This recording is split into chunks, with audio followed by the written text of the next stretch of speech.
మోటార్లు కాలినాయి, ట్రాన్స్ఫార్మర్లు కాలినాయి. 3 ఎకరాలు వేసిన 1 ఎకరమే పండింది. ఆ ఎకరం పండిన దాన్ని కూడా కొనే దిక్కు లేదు. డబ్బులు ఇస్తారో ఈరోజు తెలుస్తలేదు. మద్దతు ధర వత్తలేదు, బోనస్ వత్తలేదు. బోనస్ బోగస్ కానియద్దు, అందరం కలిసి కొట్లాడాలి. నేను ముఖ్యమంత్రికి రాష్ట్ర ప్రభుత్వానికి హెచ్చరిక చేస్తా ఉన్నా. బోనస్ పేరు మీద మీరు తప్పించుకోలేరు. దానికి ఎలక్షన్ కమిషన్ అడ్డం రాదు. మేము కూడా మీద కంప్లైంట్ ఇయ్యము. ఏ రైతుకు ఎంత బాకీ ఉంటారో అంత బోనస్ చిట్టీలు కూడా ఇలా రాసి ఇవ్వండి. ఎలక్షన్లలో బాండ్లు రాసి ఇచ్చారు కదా, అదే పద్ధతిలో ఇలా వాళ్ళకి బాండ్ ఇచ్చినట్టుగా ఇవ్వండి. మీకు అంత కాదంటే ఎలక్షన్ తెల్లారి ఇవ్వండి. కానీ బోనస్ ఎగబెడతామంటే మాత్రం ఇబ్బంది అయ్యే పరిస్థితి ఉంటుందని మనం చేస్తా ఉన్నా. మిషన్ భగీరథ 6 సంవత్సరాలు ఇంట్లో ఆ ఇంట్లోనే నల్లా వచ్చి నీళ్లు దుంకితే ఎంత బ్రహ్మాండంగా మనం పండగ చేసుకున్నాం. ఒక ఆడబిడ్డ కనవల్లే, రోడ్డు మీద బిందెలు కనవల్లే, నీళ్ళ ట్యాంకర్లు కనవల్లే. ఇవాళ ఏం గది చేస్తా ఉన్నారు? మళ్ళీ నీళ్ళ ట్యాంకర్లు ఎందుకు వస్తున్నాయి? ఆ లంబాడి తండ బాయి పేరుందో నాకు తెలియదు. ఆ బాయి చిమ్నీ బాయ్ అని మా ఇంటికే నీళ్ళు వస్తున్నాయని నేను పోయిన ఎలక్షన్లో లంబాడి తండకు పోయి చెప్పింది. మరి ఇవాళ మళ్ళీ ట్యాంకర్లు ఎందుకు వస్తున్నాయి? మంచినీళ్ళకి ఎందుకు బాధ పెడుతున్నారు? అంటే శాతగాని ప్రభుత్వం ఉంది, అసమర్థులు ఉన్నారు, ఉన్న వసతులు కూడా వాడుకోవత్తలేదు. 9 ఏళ్ళు నడిచిన కరెంటు ఇయ్యత్తలేదు, 6 ఏళ్ళు నడిచిన నల్లా నీళ్ళు ఇయ్యత్తలేదు. రైతులను కాపాడే పరిస్థితి లేదు, రైతు బంధించే పరిస్థితి లేదు. ఈ విధంగా మళ్ళా మొదటికి తెస్తా ఉన్నారు. ఎన్ని మాటలు మాట్లాడారు? కళ్యాణ లక్ష్మి ₹1,00,000 కాదు, తులం బంగారం ఇస్తాం. ఇచ్చిన రాయనన్న ఒకింటికన్నా వచ్చిందా తులం బంగారం? మరి ఇట్లే కూర్చుందామా? నేను ఎక్కువ గంటల పట్టలు ఉపన్యాసం చెప్పా, 10 నిమిషాల్లో ముగించుదాం. ఏం జరుగుతుందో ఒకసారి ఆలోచన చేయండి. ఇన్ని వాగ్దానాలు చేసి, ఇన్ని మాటలు చెప్పి, మీ ఓట్లు తీసుకొని అధికారంలోకి వచ్చి ఇవాళ అన్నీ ఎగబెట్టి మళ్ళా ఎలక్షన్లో వచ్చి ఓట్లు అడుగుతారు. ఎట్లా వేస్తారు ఓట్లు? నాకు అర్థం కాదు. వేస్తే ఏమవుతుంది? ఏం జరుగుతుంది వేస్తే? మేము ఎన్ని చెప్పి ఎన్ని అబద్ధాలు చెప్పినా మళ్ళీ మాకే గుద్దిండ్రని ఆయనతో ఏం లేకుంటే ఎగబెడతారు. ఇలా ఉల్టా గుద్ది బీఆర్ఎస్ని గెలిపిస్తేనే బీఆర్ఎస్ మొత్తం ప్రభుత్వం మెడలు వంచుతుంది, మీకు న్యాయం జరుగుతుంది తప్ప వేరే విధంగా జరగదని చెప్పి నేను తెలియజేస్తా ఉన్నా. అందుకోసం ఒకటే మాట మీరు ఆలోచన చేయాలి. ఇవాళ అనేకమైనటువంటి ఇబ్బందులున్నాయి.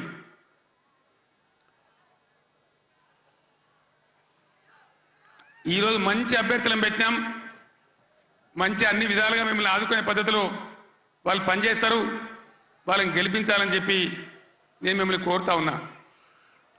ఎంతసేపు చెప్పినా ఇదే చెప్పాలి, ఇటు దింపు అడిదింపు. ఒక్కటే మాట నేను చెప్తా ఉన్నా.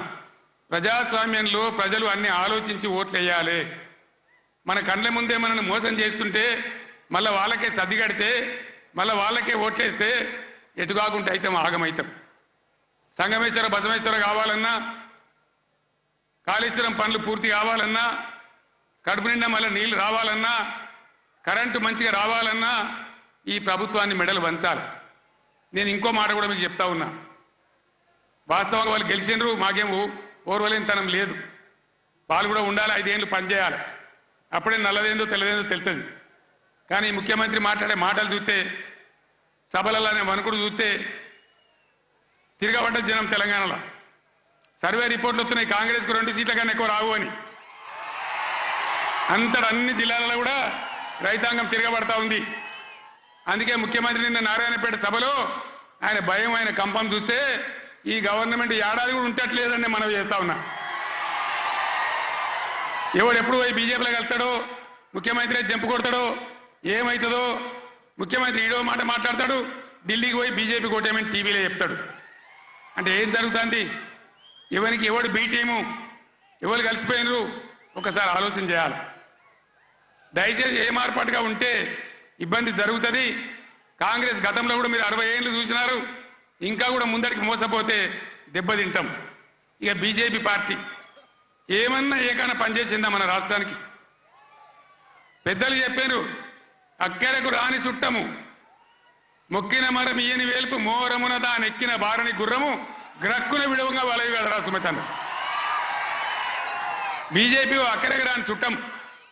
ఒక మెడికల్ కాలేజ్ ఇయ్యలే, ఒక నవోదయ కాలేజ్ ఇయ్యలే, ఒక జాతీయ ప్రాజెక్ట్ ఇయ్యలే. నేను స్టేజ్ ఎక్కుతుంటే హరీష్ రావు మాట్లాడుతుంటే విన్నా, ఆయన అన్నీ చెప్పిండు. అవన్నీ 100% కరెక్టు.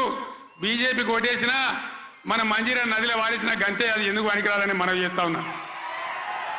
యువకులుగా గాడుపుల పడి కొట్టుకొని పోకుండా, పిచ్చి పిచ్చిగా గుడ్డిగా ఓట్లు వేయకుండా దయచేసి ఆలోచన చేయాలి.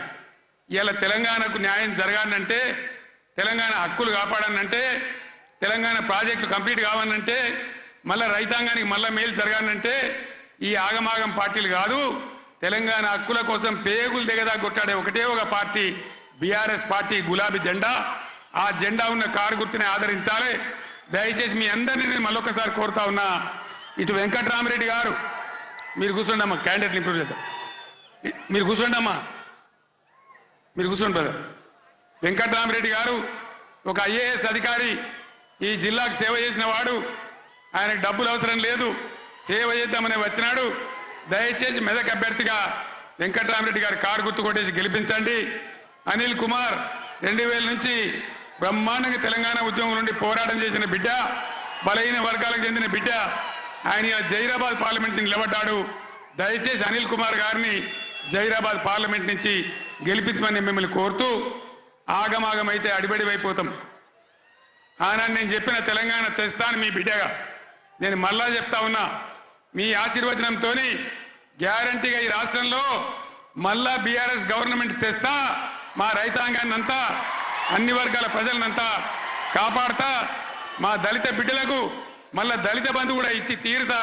మీ ఆశీర్వాదంతో ముందుకు సాగుతానికి మనవి చేస్తూ